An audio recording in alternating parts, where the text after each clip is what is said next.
Hello, everyone. Welcome to the first episode of TALIcast for the 2022-2023 school year. My name is Eduardo Lima, and we have two very special guests with us for this first episode. Ryan Dobbs, attorney at law. Sheldon Smith, recently licensed attorney at law. And Daniel, you want to go ahead and maybe introduce yourself and then introduce our guests? My name is Daniel Wheelock. I am a 2L and I'm the vice president of TALIS. And just to jump into our introductions, Mr. Ryan Dobbs graduated with a degree in nursing from the University of Central Oklahoma. Ryan worked for a nurse before deciding to attend law school. While at OU Law, Ryan was awarded the Justice Marion Apola Endowed Scholarship, as well as the Mary M. Walker Scholarship.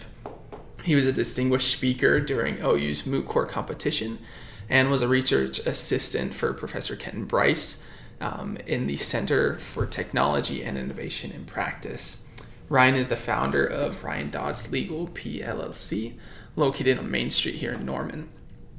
His practice focuses on business law and estate planning.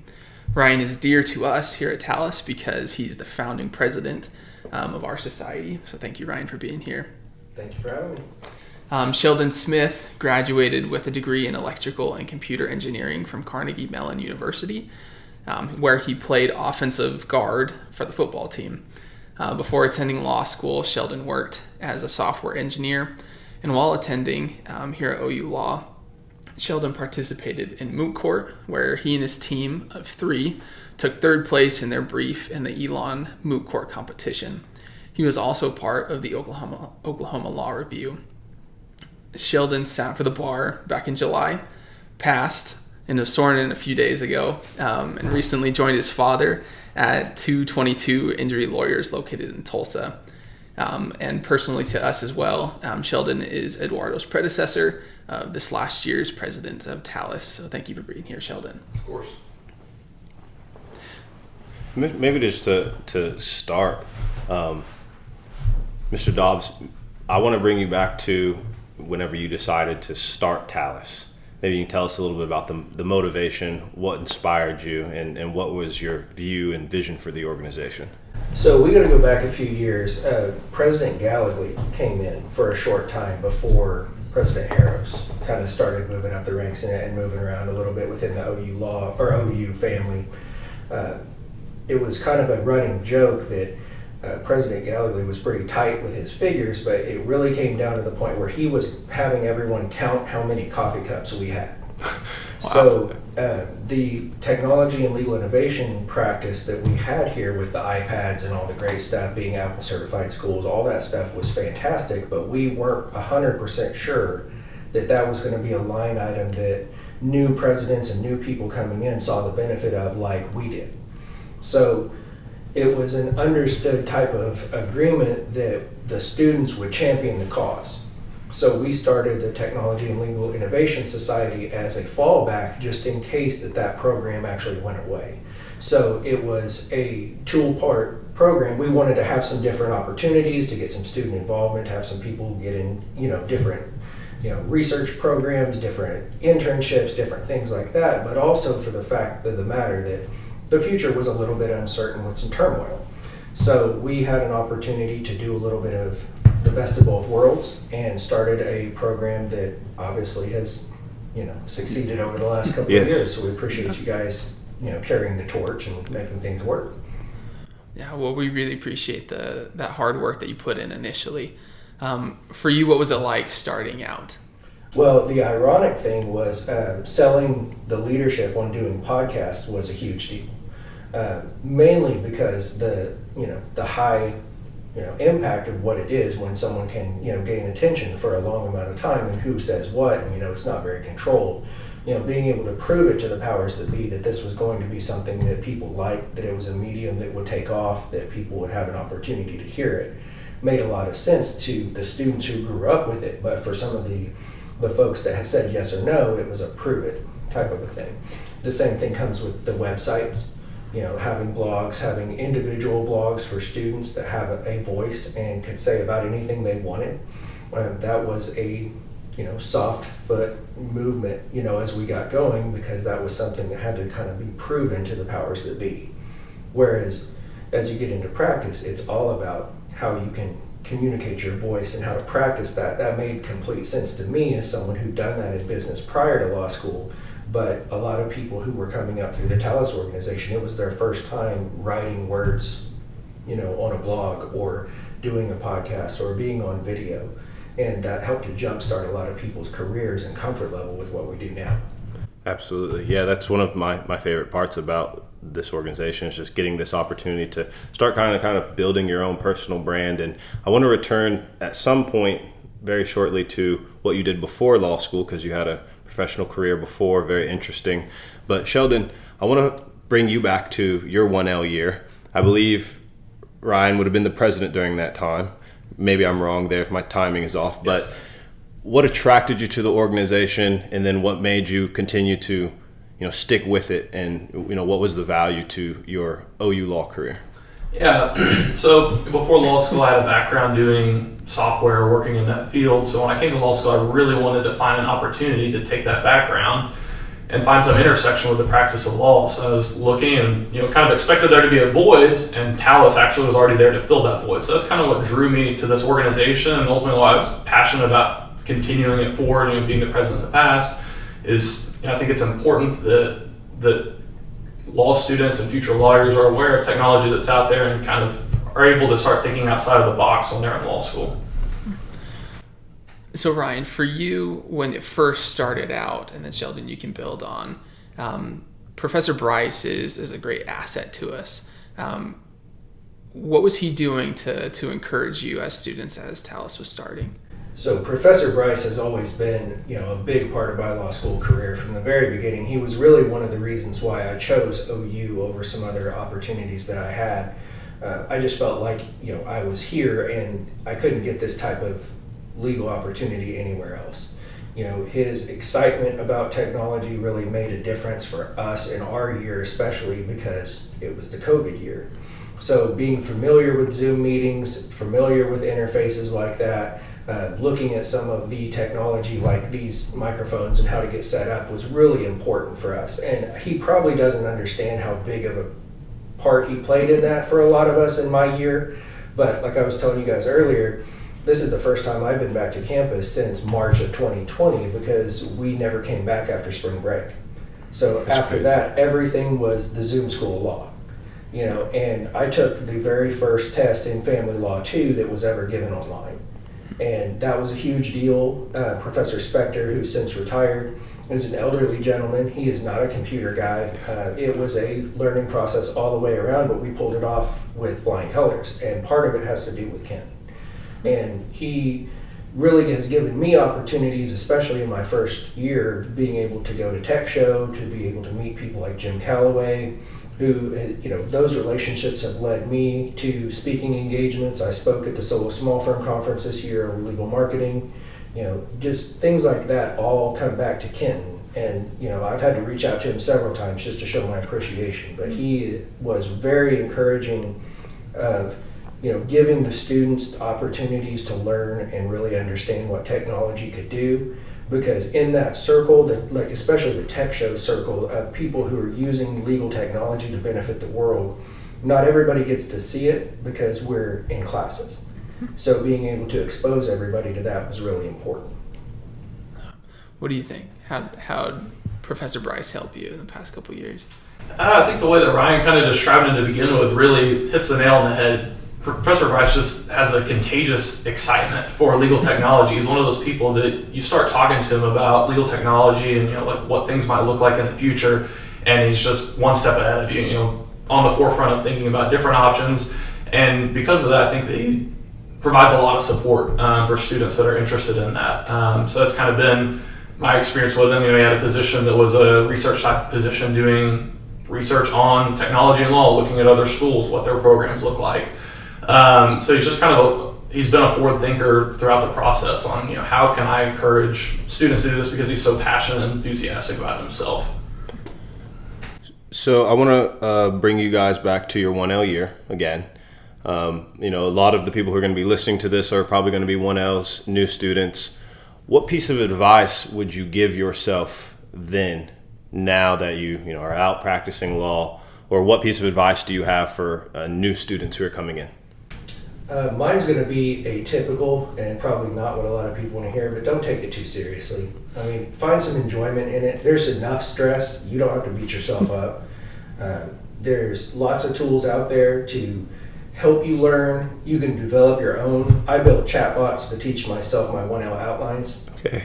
So that was something that worked for me because I had done that before, but I spent time that's helped me learn. It's its own separate beast. You're going to have to learn a lot about yourself. A lot of people are going to have the first time in their life where they weren't the number 1, 2, or 3 in the class. When you have a very arbitrary, very subjective test at the very end of the semester incorporating who knows what, you just really have no idea what's coming your way. So prepare your best, do your best, and let it ride. Because you're going to find out later on that some of the best attorneys out there are the mid to lower in the class. And they always say that, A's become judges, B's become prosecutors, and C's become rich. I hope that's true. Something like that. But it matters so little, once you get through. Obviously it matters. You want to have, the best grades you can. You want to be the highest rank. You will have doors open for you that you would not otherwise based on your 1L grades. It's super important that you try hard, do your best, but realize that you're going to be just fine. Yeah, I think that's an important message. Yeah, I mean, the first thing I would say is, take a deep breath and relax a little bit. But there's a lot of pressure on your 1L year, and everything kind of gets focused into, your grades and how you're going to do, and it's so much uncertainty. I think that's where a club like TALIS kind of can help 1Ls, find an identity that's separate from just what are your grades. You have opportunities to begin developing your voice on doing podcasts like this, writing blogs.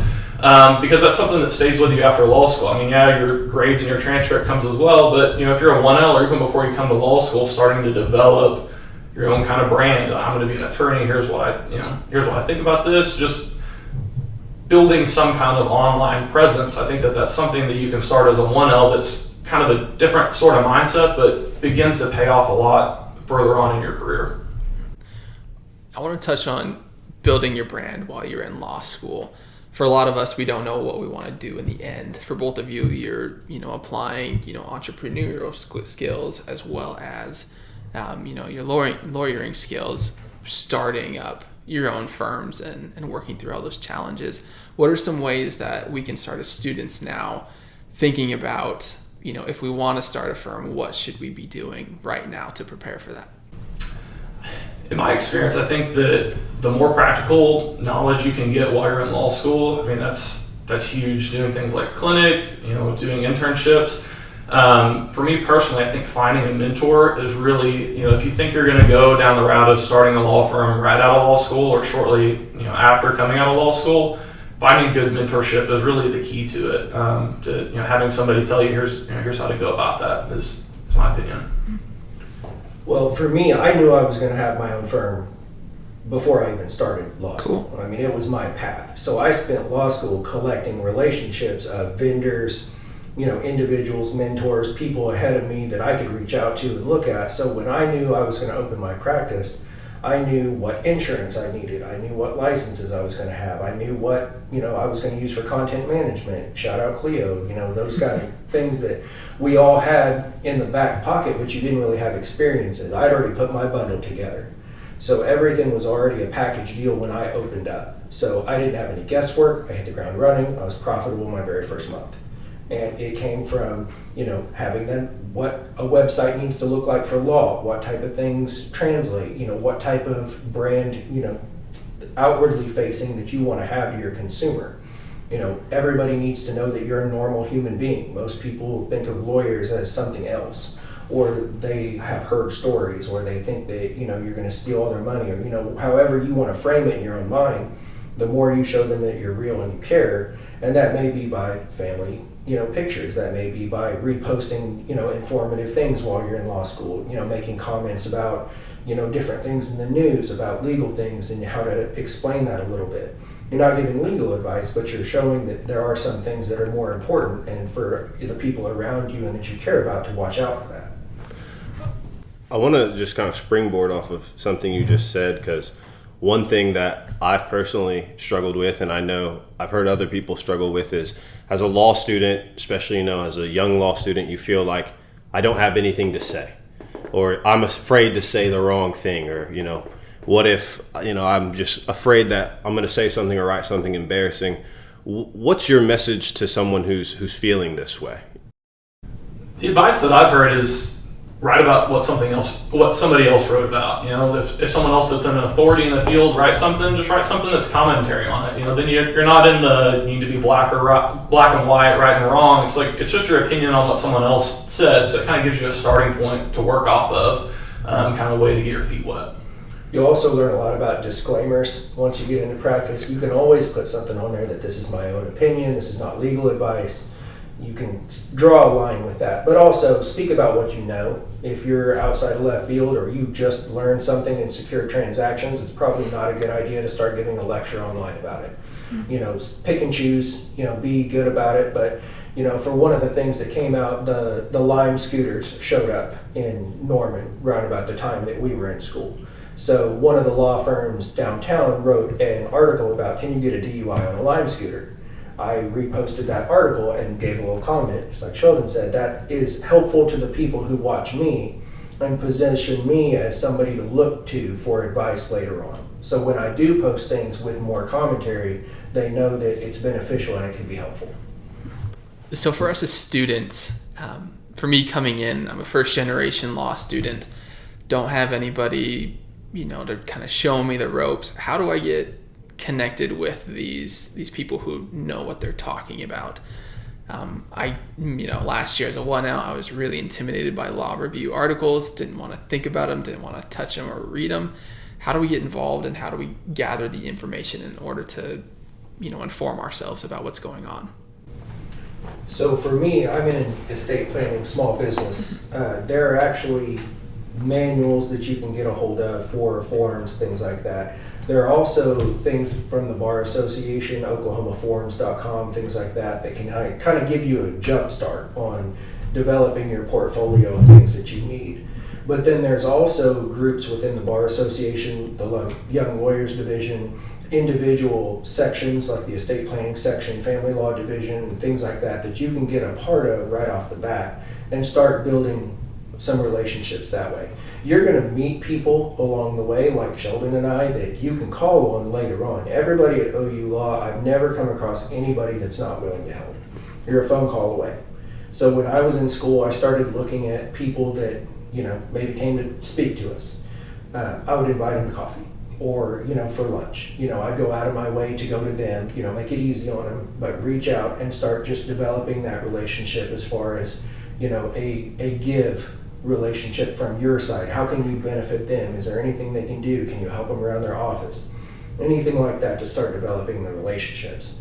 Because over time, you're going to realize very fast that the learning curve is enormous. So anybody that's in the field ahead of you, if you are looking at something online or somebody mentions a case that we have or something like that, look at who the attorneys are.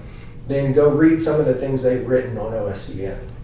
For me, I knew there were a handful of people who were the rock star people in estate planning around here. So I went and I started looking at their things. So there's a tool now called Search OSCN.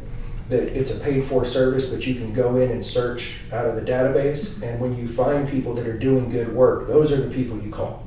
And call them with just that. Hey, I found your stuff. I think it's fantastic. You obviously have, a great vast knowledge about this. I really wanted to pick your brain about XYZ. Can I buy you coffee? It's just that easy. People don't take the initiative when the initiative would carry you so far. Great. Yeah, I agree with Ryan. It's surprising how often people say yes. They're more likely to say yes than they are to say no. Just taking the initiative to ask somebody, hey, are you willing to help me out in this way? Have this conversation. Especially the OU Law Network, there's a lot of people that are willing to support young lawyers and even law students.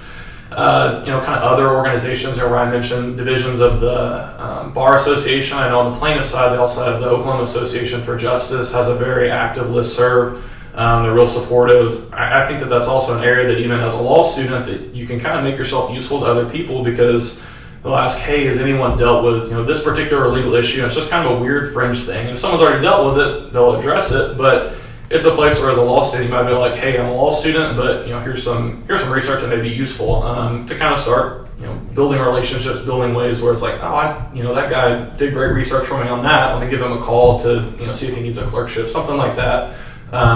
Usually a place to kind of get your foot in the door and start building those connections where it's a little bit more two-way street. When you guys think about your time at the law school, now that you're in practice, these are two different answers. First of all, what class did you take that you were most happy you took? And then what class did you not take that you wish you would have taken?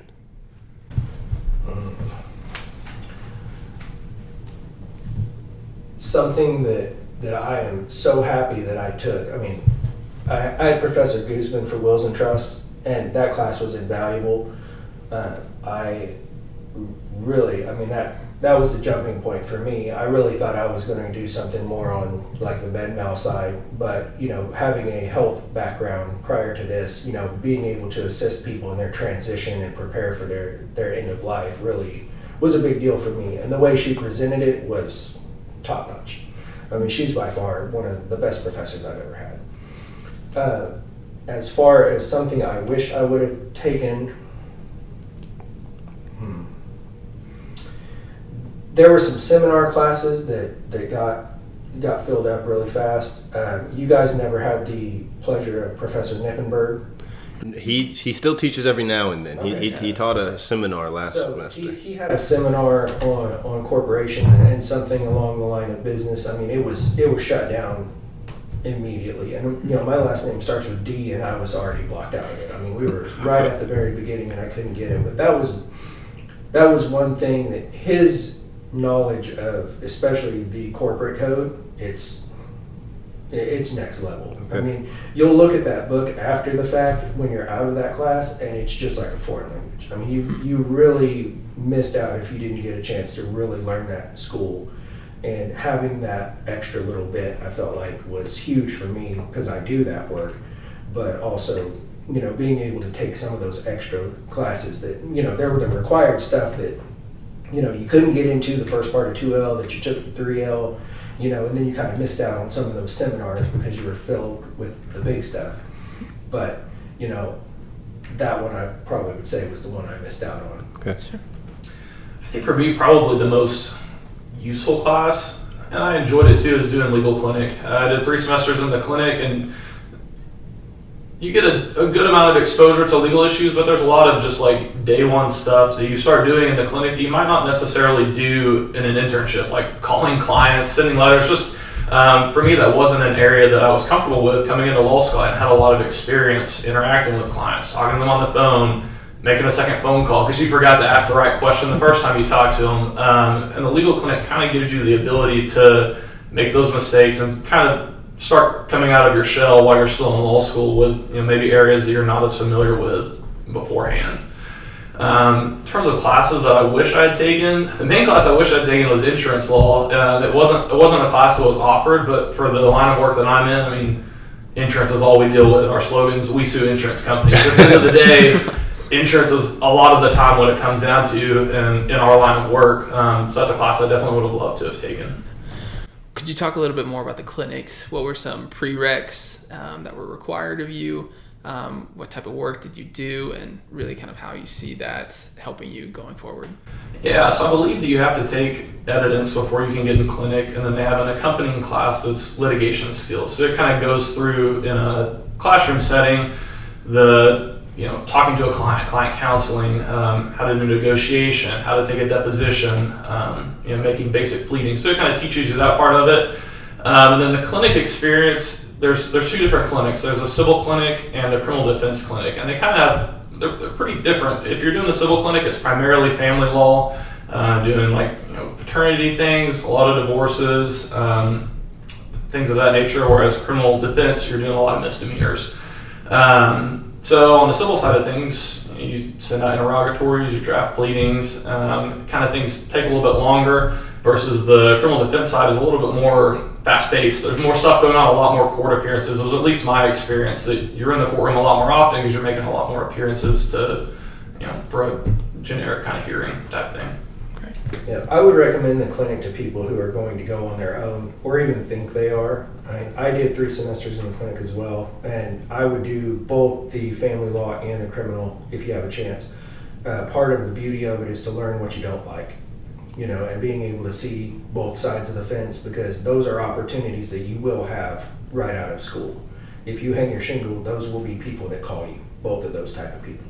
So knowing what you feel comfortable getting into, what you don't, but also the litigation skills, being able to present evidence, being able to, stand in front of the judge, how to address the court appropriately. Those are things that show your newness, and you want to try not to just completely show how new you are when you're out there. But, being able to hold your own a little bit matters, and you learn that through the clinic.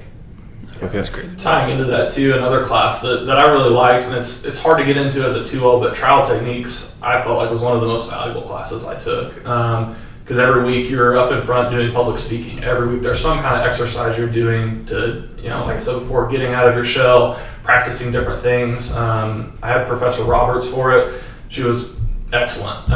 So it was just really helpful to get that kind of feedback every single week on what it looks like to be a trial lawyer, if you think that's something that, is in your career plan.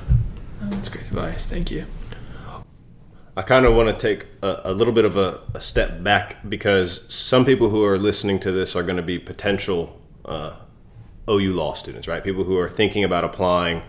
Maybe they're in their last year of undergrad and they're not sure, should I go in straight to law school or should I maybe work for a little bit?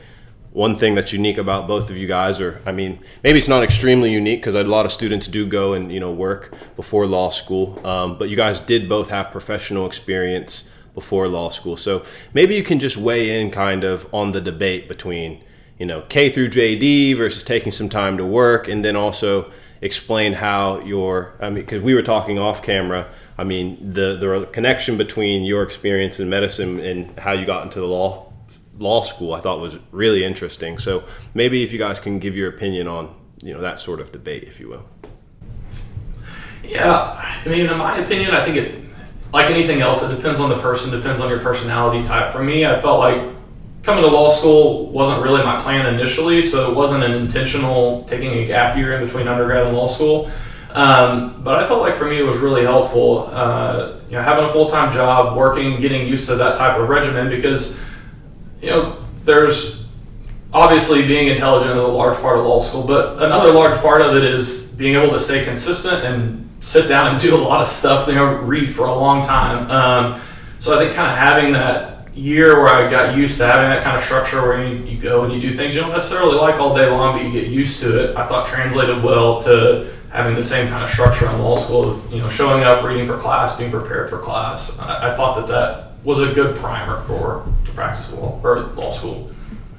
Well, I'll just put it out there for those of you who can't see. I'm older than you guys. So coming back to school after you've been out in the world is a difficult transition. Your level of learning, just your mental chops, your memory level of just, minute details is lost on some people who don't flex those muscles. So coming back into school has its own, ifs, ands, and buts. If you're going to take time off between, I would make it purposeful, because you are going to have to explain what you've been doing. If you're doing something worthwhile, if you're helping the world, if you're making a difference, absolutely. And that can be in any job, any way, but how you present it is your first test of how you're going to be in law school and then in a lawyer role. Because how you communicate your background and what you do is going to be critical for you, arguing in front of the judge or with opposing counsel or even your clients. So it's something that has to be, honed. But I had professional careers before this. Do you mind sharing the story? Yeah. I thought it was really interesting, and I think others might find it interesting. So we actually owned health clubs previously. We had a chain in Northside in Edmond. So we were able to sell those and move out, and we had an opportunity to partner with some physicians that were going to open up like a boot camp fitness facility for quadriplegics and paraplegics. but they needed people who were highly medically trained to deal with some of those concerns. So my wife and I, who worked together in that business, both jumped into nursing school. I thought I was going to go and be a physician, but the first week of school, the nurse that I followed had a medical malpractice issue where she had done something incorrectly. And here's me first week saying, hey, something's wrong. And she kind of blew me off because I was new. She blew me off again. I finally went and got my instructor. They just freaked out about it. Everything was okay, but they came back to me the first week of school and dropped off a bunch of legal books in front of me and said, we thought our insurance coverage was different, but if something comes of this, you're probably going to have to call an attorney. So I was obviously concerned, going into it, but then you saw everything through legal eyes. What were the legal ramifications of that? What's your liability risk? How are you acting, and what do you say and what do you tell a patient? Does that matter? And the interesting thing about that level of medicine is that they don't like a lot of questions, whereas here I am asking all of them. So it turned into a relationship that I knew I was going to use that medical knowledge in my practice, but I was not going to be in the medical field. So I shifted my focus pretty early on in nursing school, which was a 2.5-year program, kind of as secondary to the first part of your bachelor's, and shift that into the legal field. So I had an opportunity to travel to Indianapolis to present my research project, came back that next week and took my LSAT. So I had got my acceptance letter before I had graduated. So I knew that my time as a nurse was going to be short-lived. I worked with the State Department of Health, doing some things with home health, and kind of used that time to just collect my thoughts before we started in August. I graduated in January, started law school in August. And Sheldon, you also said that you were not thinking. Thank you for sharing that, because I just find it really interesting, and I know there's other people who are listening who are going to find it valuable. You also said that you were not certain about law school. So maybe what was the experience or what was the moment where you decided, you know what, I think this is what I want to do? Yeah, for me growing up, I was pretty certain that I wanted to be an engineer. I was like, I want to own my own business. I want to have a startup. I want to be a programmer. That was kind of what I thought my career path was. And got out of undergrad and started working in that type of role, and I really enjoyed it. But the thing that I noticed is I felt like every day I was going to work and I was working on, the things that the company was giving me to work on.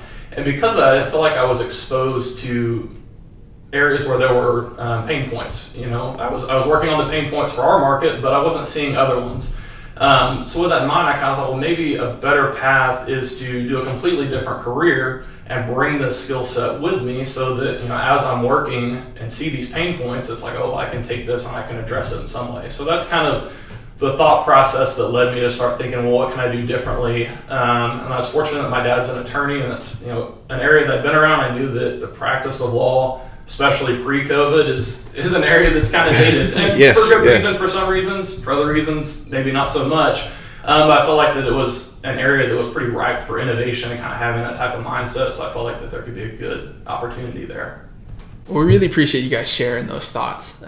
I think for me as well, coming from a background before school, it's really nice to know that people are successful, that they've got the same experience, that they've been able to utilize those skills that you learned, after undergrad, before law school, and then be able to apply it well through law school and into a career.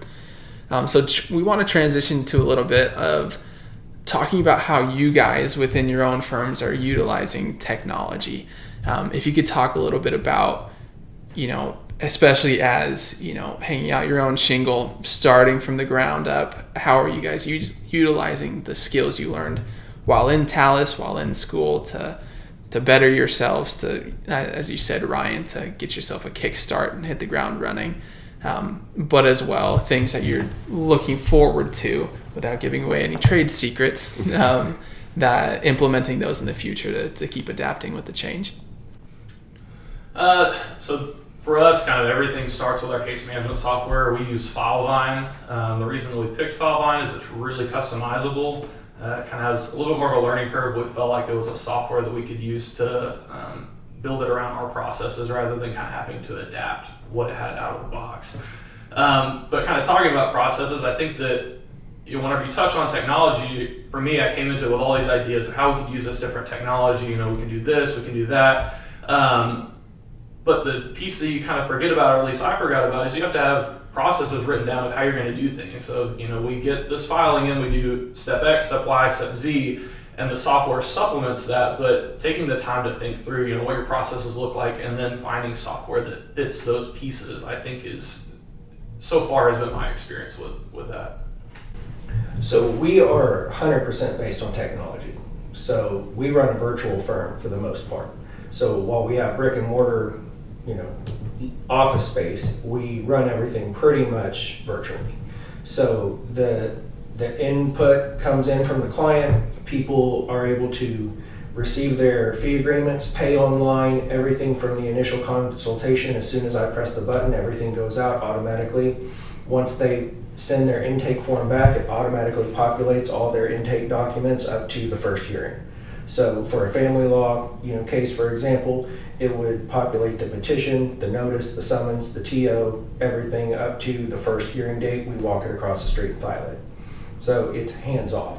So my job at that point becomes the attorney making the decisions and not the administrative personnel. So we have an opportunity that's a little bit different in law to use those technology pieces, but like I kind of talked to you guys earlier, I knew about what I wanted and how it looked before that because I had seen other people do it.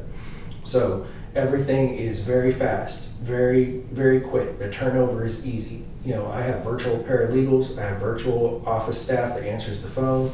There's no in-person staff at my firm. Everybody is remote. And that's how we work as well. You're like the OG COVID firm, essentially. Yeah. I think that's really cool, and it connects with what Sheldon was saying earlier about how the legal industry is ripe for disruption. Aside from technology that's able to cut down on administrative work, being able to run firms completely virtually. What other areas of disruption are you guys envisioning in the future, imagining now? Do you think that attorneys are maybe missing out on? Like where you guys are obviously tech forward, right? The former presidents of TALIS. So where do you guys see things going and where are we also currently? And one thing that I kind of think about fairly frequently, if you look in like Arizona, I believe is starting to allow non-lawyers to make investments into law firms. And there's a lot of writing about it, a lot of opinions as to whether that's going to happen more in the future or not going to happen. I tend to think the reality is it probably is going to happen in some way, shape, or form. So that's been something that I've thought of in the back of my mind as we're structuring our law firm is like, what does the practice of law look like if private equity starts moving into our field? What does my law firm look like if I want to be a desirable investment for somebody else? What are ways that you can create a business that isn't just a regular law firm, but is maybe something that could be pivoted into a new kind of legal future if private equity starts moving into the legal field?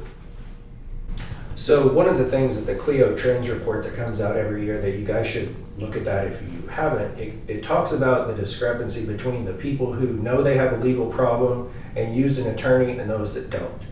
The people who have a legal problem and would hire an attorney is roughly about 20% based on their records.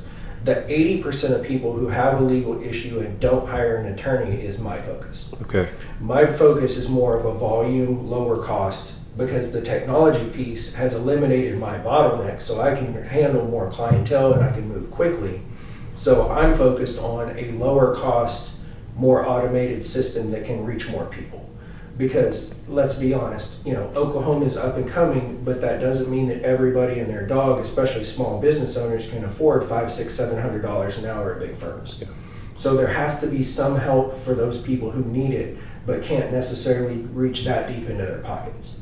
So if we can figure out a way to make things like we were talking a little bit about YouTube videos or educational pieces, writing on those blogs, putting material out there that could really help some people that can put you in front of them as a trusted advisor, but also the fallback if they do need it. And that's how we've tried to position ourselves, is to target those people that don't have the multi-million-dollar companies. We want the mom and pop companies who are learning and maybe have a legal issue, but instead of being the person you call when something is on fire, why don't we have a relationship where we are that person for you all the time?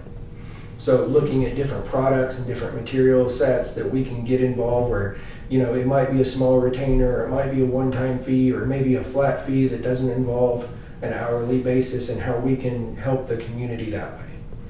I love that. That's actually the coolest thing I've heard in a very long time.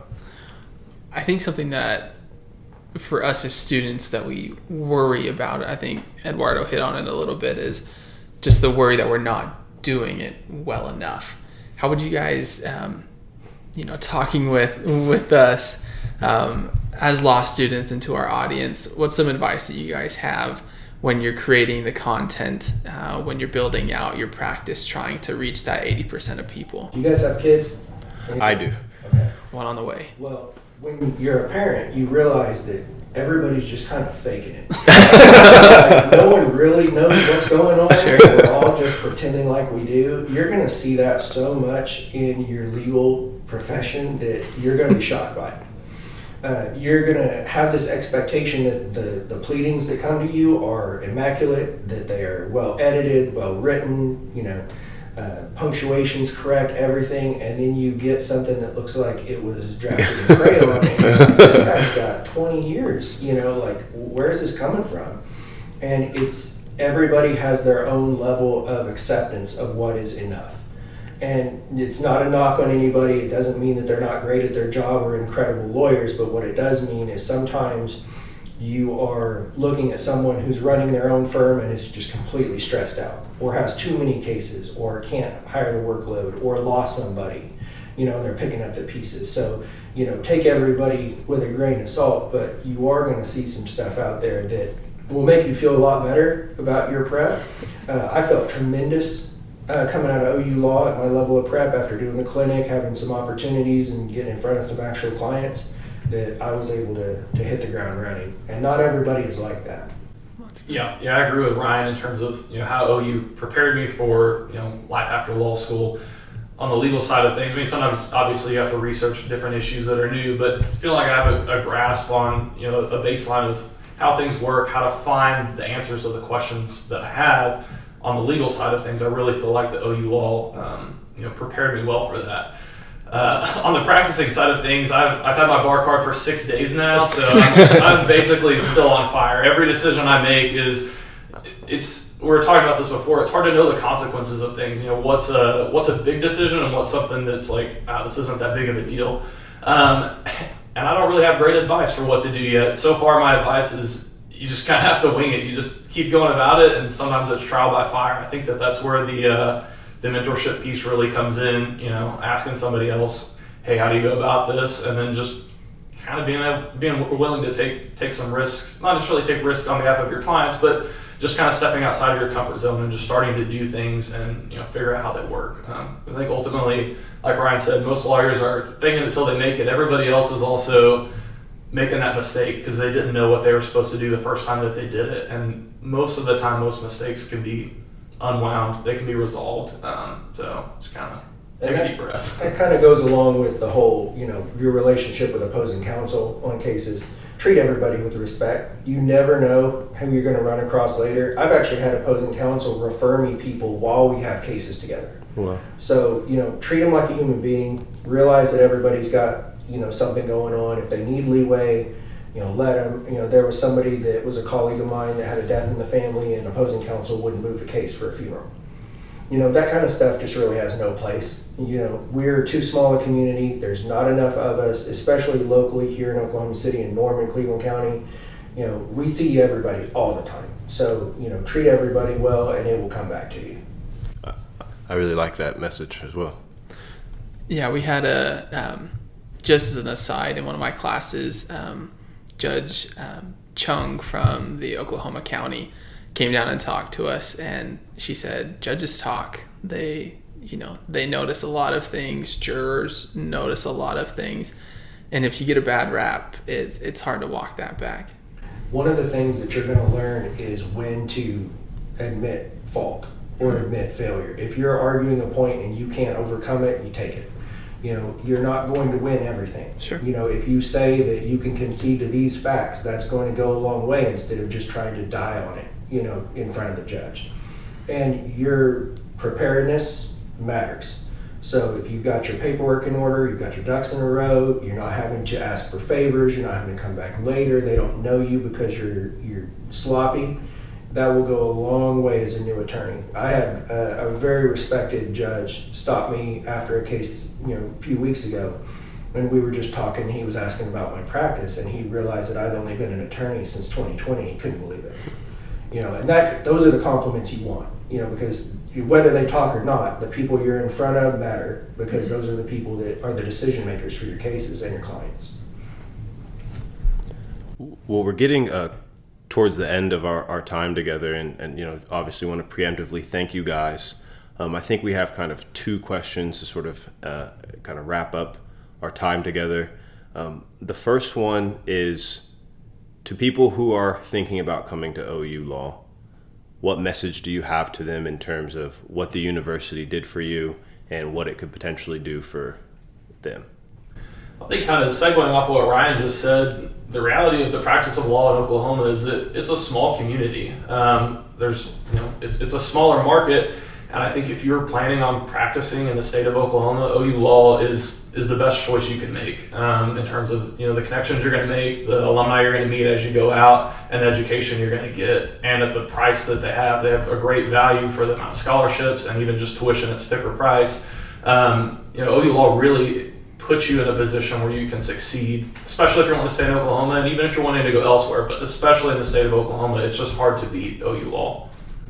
One of the things that was pretty apparent when I was looking around, but also more so now, is the amount of judges that are OU alums is drastically, it must be over 90%, of OU Law grads that are judges. So we will all have people in our classes that will be judges. We had one of our dean of students who's now a probate judge in Oklahoma County.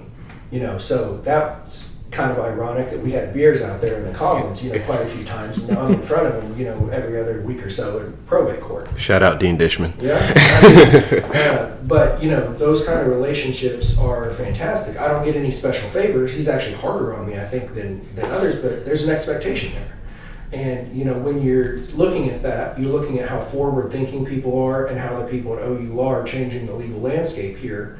You can get into politics and you can do lots of things, but you're really shaping people's lives at the level of being an attorney through the judgeship, at a level that is pretty hard to beat.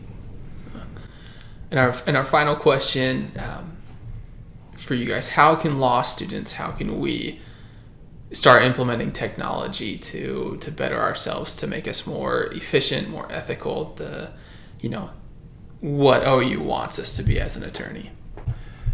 I think one of the easiest places to start is just becoming extremely proficient with Microsoft Word, with Outlook, with the tools that you use really often. There's a shocking amount of time you can spend, not knowing how to do that. And I think, kind of going back to Professor Bryce, he offers a class that's like Technology and Law. The digital initiative that OU Law has as well, providing lunch and learns to teach you those types of skills. I think as a simple thing that you can learn is just getting really good at the tools you use every day, because those just seconds that you can save on simple tasks, knowing the keystrokes, knowing how to put in a table of authorities and it populate the right way the first time. That's an area that you can start building that skill set while you're in law school. I would also say, look at not only the tools that are out there, but what costs what. There's some tools that are incredibly expensive, and then there's some tools that are not, and you could get away with it. Some of our automation that we run on high-level cases is absolutely free, doesn't cost anything.